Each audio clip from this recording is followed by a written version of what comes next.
do bad on Hazrat Abubakar for 6 months when he was elected. Didn't perform bad at the hands of Hazrat Abubakar. Yes, he was in doubt about it. This is why he did it. For a few months or for a few days, it is debatable how long he desisted from doing that. But once Allah made it clear to him that he was the rightful caliph, he accepted. And that act of accepting him as caliph, after he had made it known that I am hesitant, that also showed the greatness of Azadali. He did not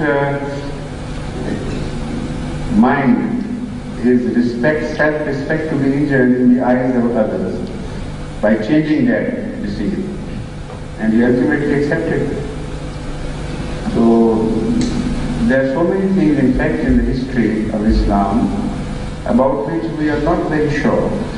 There are two schools telling us different stories.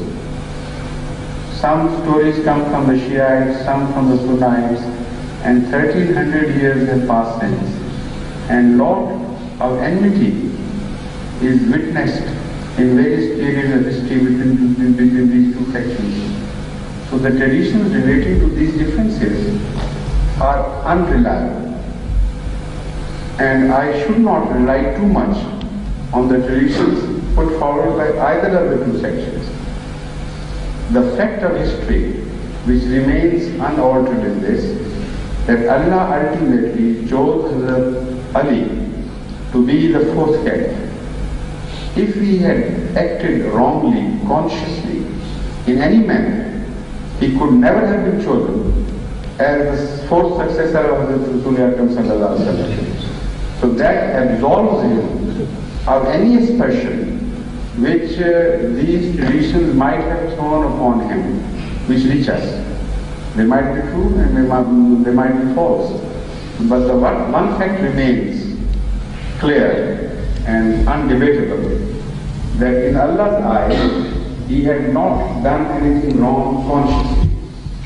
By mistake, there is no harm, he might have done something. Yes, please.